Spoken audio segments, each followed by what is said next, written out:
शहरवीन में आपका खैर मकदम है। हमारे आज के मौज़ूआत हैं, सरकार ने मदरसों की औकात-ए-कार में तब्दीली लाई है। वज़ीर आला का एक और अहम पैगाम हमें आज मिला है, आप तक पहुंचाएंगे। इसी आर्टिस्ट को आप जरा थोड़ा सा एक पॉलिश करते, रिफाइन करते इसको, तो आपका एक जबरदस्त आर्टिस्ट तैयार हो रहा है। रेडियो या मीडिया में दीन धर्म में फजीलत की ही बात करते हैं, मसाइल की तरफ नहीं जाते, कॉन्स्टिट्यूशन की तरफ नहीं जाते। बेचारा पुलिस वाला, उसकी सबसे सख्त ड्यूटी होती है ईद के दिन। सेम इसके जर्नलिस्ट। आवाज़ वॉइस के साथ आज एक खास शख्सियत बात करने के लिए है, जो राइटर है, शायर है, ब्रॉडकास्टर है। जी हाँ, मेरी मुराद तलहा जहांगीर साहब से है। तलहा साहब, आपका शुक्रिया अदा करना चाहिए। बड़े आपका एक बिजी शेड्यूल होता है, उसके बावजूद आपने वक्त दिया। यंगस्टर्स के लिए हमेशा हाजिर हूँ। मेरी उम्मीदें तो आपकी हैं। अपने आप को आप में ढूंढ रहा हूँ, अपने बचपन को आप में देख रहा हूँ। तो वक्त देने की क्या बात है। जब भी मौका मिलता है तो मुझे अच्छा लगता है आप जैसे लोगों से बात करूं। इब्तिदा में आपसे जानने की कोशिश करेंगे, रेडियो की दुनिया में आपने एक खास नाम बनाया है। अगर हम वादी कश्मीर की बात करेंगे, कश्मीर का बच्चा तलहा जहांगीर को बखूबी जानता है।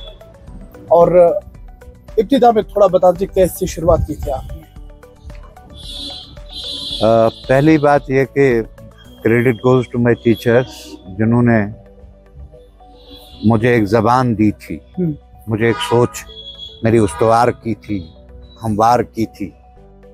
उसके बाद ख्वाब देखता था, बड़े देखता था, सोचता था तो उस उम्र में भी बड़ा सोचता था कि मैं कुछ बनूंगा, कुछ करूंगा। लेकिन ये सिर्फ ख्याल नहीं था, मैं इसके लिए बहुत मेहनत करता था। उसी मेहनत ने, उसी लगन ने मुझे सबसे बड़ा सरमाया जो मिला, और आज नहीं पहले दिन से, वो अवाम की तालियां थी। तालियां खाली नहीं होती, ये अपनाइयत का एक इशारा है, एक सिंबल है। अपनाइयत भी है और इसमें उनकी मोहब्बत भी। और जब आपको दाएं बाएं पालने वालों से मोहब्बत मिले तो आप जवान हो ही जाते हैं। वही मेरे साथ भी हुआ, मोहब्बतें मिली, लोगों ने अपनाया, अपना समझा, ये हमारा फनकार है, ये हमारा आर्टिस्ट है, तलहा हमारा है। तो इस एहसास ने मुझे और जवां कर दिया और बड़ा कर दिया, और मैं आगे बढ़ता गया, लोगों का साथ मिला। उसी साथ को लेकर आज तक आपके सामने हूँ, आपके साथ हूँ। तो इस सफर में, इस मोहब्बत के साथ साथ कई चैलेंज का सामना भी आप तक करना पड़ा होगा? बहुत ज्यादा। मैं चूंकि मैंने आगाज जो किया था वो सिटायरिस्ट, एक तनज निगार, एक मिजाह निगार के तौर पर किया था। चूंकि हम ख्यालों की दुनिया में ज्यादा रहना पसंद करते हो, खोल बनाया हमने ऐसे तूफान मेल न्योनु अक्सु जुमला अक्सु मन के हस्तम पेसर कलाने बम सुट दिया। तो सबसे पहले मेरे अहले खाना को, जिनमें मेरी वालिदा मोहतरमा, मेरे नाना जान, मेरी शायद बाई भी, मासिमाए मेरे वालिद साहब, और फिर ख़ानदान वालों को, क्योंकि माशाल्लाह वो लोग अच्छे ख़ानदान से हैं। अगर वो ये दावा करते हैं तो वो सही भी हैं उस दावे में।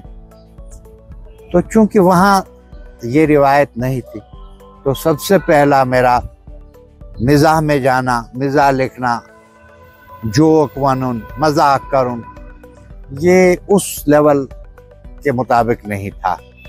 तो पहली मुखालफत तो यहीं पर थी।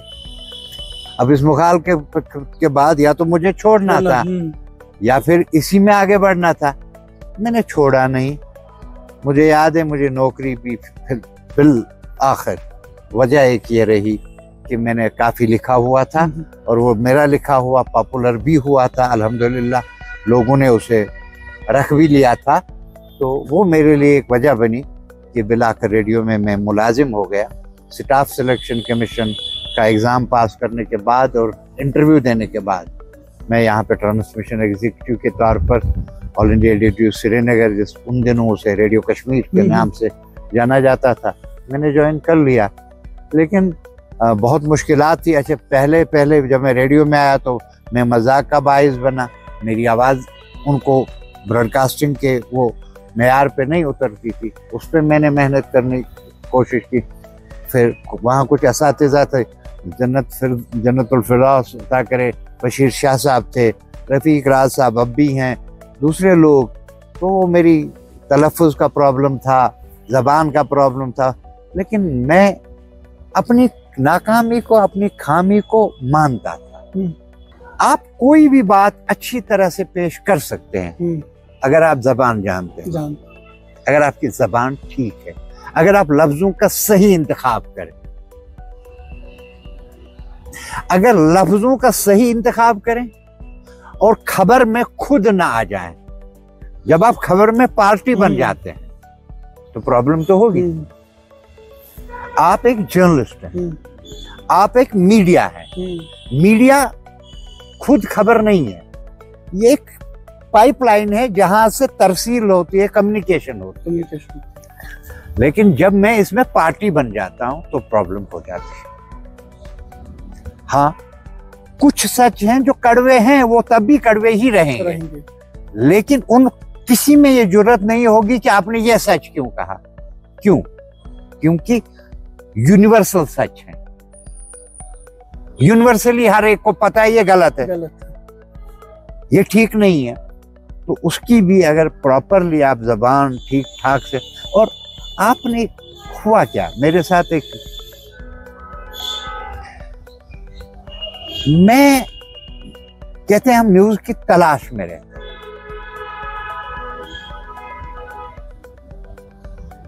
शायद मैं भी था, मगर इसकी कीमत मैं किसी और को बनाना नहीं चाहता था। मसलन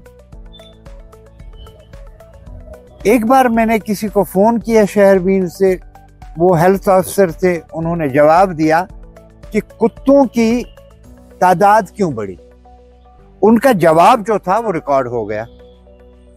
रिकॉर्डिंग के बाद मैंने उनको फोन किया, सर आपने ये क्या कहा, आपने सोच समझ कर कहा, इसके कुछ रिपरकशंस हो सकते हैं, आपकी नौकरी पर असर पड़ सकता है, या एक इंपॉर्टेंट फैक्ट है जो आपसे नाराज होगा।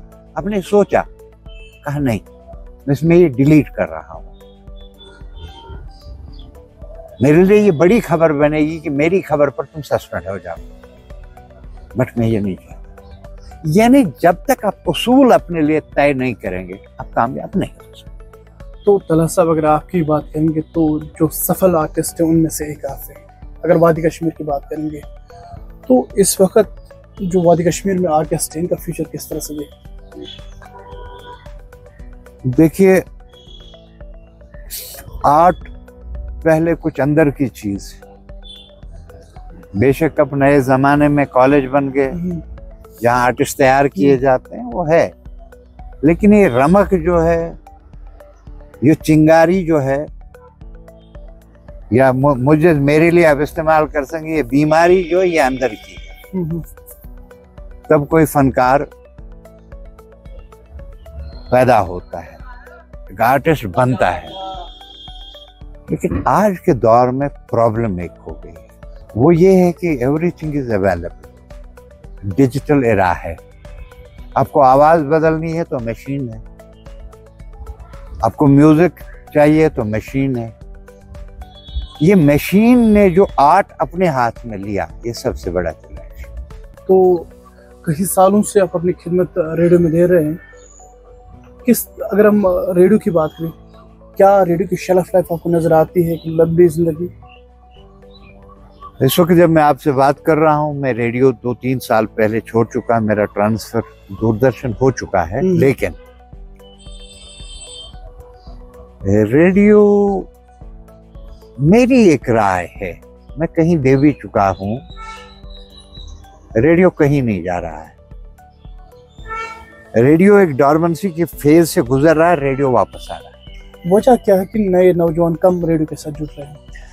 क्योंकि उनके पास, वही मैंने कहा ना, सोशल मीडिया है, वो अपनी बड़ास वहां निकालते हैं, या उनको वहाँ बोलने का, वो करने का, लेकिन जो सीख है, जो तरबियत है, जो ट्रेनिंग है, जो इसके नज़ाकतें हैं, वो तो वहाँ नहीं आएंगी। अब मैंने कहा रेडियो कहीं नहीं जाएगा। रेडियो क्या है? रेडियो वो चीज़ है जो आपके साथ हर वक्त है। इस वक्त आपकी उसको ज़रूरत नहीं है, जो ही आपको ज़रूरत पड़ेगी अब ढूंढेंगे और वो मिल भी जाएगा। तो तलहा साहब, आखिर पर उन बच्चों के लिए आपकी क्या मैसेज रहेगी? अगर हम कश्मीर की बात करेंगे या दूसरी रियासतों की बात करेंगे, जो बच्चे मास काम कर रहे हैं अलग अलग मीडिया स्कूल में ज़ेर तालीम, लेकिन न जाने वक्त के साथ साथ वो नाउमीद हो रहे हैं, इस प्रोफेशन को छोड़ रहे हैं, और जिनके पास अब डिग्रियां नहीं है वो इस प्रोफेशन में आगे आ रहे हैं। देखिए जनाब, मैं एक बात आपको बता दूं कि एक तबके से मैं बात नहीं करना चाहूंगा, क्योंकि उन्होंने कभी ये सोचा ही नहीं है कि मुझे क्या करना था, मैं क्या कर रहा हूं। मास कम्युनिकेशन कितने बच्चों ने इस उम्मीद से लिया है कि मुझे सहाफ़ी बनना है। जरा पूछो उनसे। हमारी बेटियां, मेरी बहनें, उनके अपने मामलात होते हैं। हमारी एक खास सोसाइटी है, क्या उन्हें सूट करता है ये सबको? उस वक्त नहीं सोचा, लेकिन जब वो कंपल्शन, वो सवाल सामने आ गए, तो कोई टीचर हो गया, किसी ने पटवारी के लिए फॉर्म भर दिया, किसी ने बिजनेस स्टार्ट किया, किसी ने बिजनेस स्टार्ट किया, किसी ने कुछ किया। ये वजह यह है कि इन्होंने सीरियसली अपना तायुन नहीं किया। जैसे उन्होंने छोड़ा नहीं, उन्होंने ट्राई की थी। गलती से आए थे, ट्राई की थी। ये एक तबका है। दूसरा, मेरा दावा नहीं है मैं सहाफ़ी बना, या मैं ब्रॉडकास्टर बना, या मैं एक्टर हूं, या मैं मीडिया, या मैं प्रोड्यूसर हूं तो दूरदर्शन नहीं। हाँ, मैंने 40 साल इसी में गुजारे। तो एक ही आदमी यहां कामयाब है जो इस बात के लिए तैयार है कि उसकी कोई सोशल लाइफ नहीं, लेकिन आज का तो तैयार है ही नहीं। अब वो क्या करने आ रहा है? जब आप सोशल लाइफ त्यागने के लिए, छोड़ने के लिए तैयार नहीं, जब आप 24 घंटे अवेलेबल रहने के लिए तैयार नहीं, ये 10 से 4 की नौकरी है नहीं। ठीक है,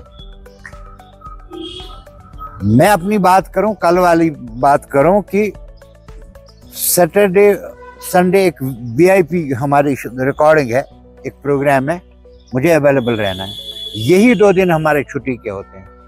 सोच के आ जाते ना तो इतना मायूसी नहीं होती। अब जिनको ये करना है तो उनको वही करेंगे जो जिन्हें कुछ छोड़ने की, कुछ देने की आदत, जिन्हें ये नौकरी की तरह करनी है। ये है ही नहीं नौकरी, ये जॉब नहीं है। अब बड़ी बात ना हो तो मैं कहूंगा ये 24 घंटे की इबादत। बेचारा पुलिस वाला, उसकी सबसे सख्त ड्यूटी होती है ईद के दिन। सेम इसके जर्नलिस्ट, एक सहाफी। अच्छा, टीवी तो बंद होगा नहीं, रेडियो तो बंद होगा नहीं, खबर तो बंद होगी नहीं, तो तेरी छुट्टी कब है? नहीं है। तो जब तुम इसके लिए तैयार नहीं हो, ये जॉब की तरह लेते हो, तो मायूस तो होगा, और मुझे उसका अफसोस नहीं, क्योंकि आपका डिसीजन गलत हुआ है। शुक्रिया तलहा साहब, आवाज़ के साथ बात करने के लिए शुक्रिया।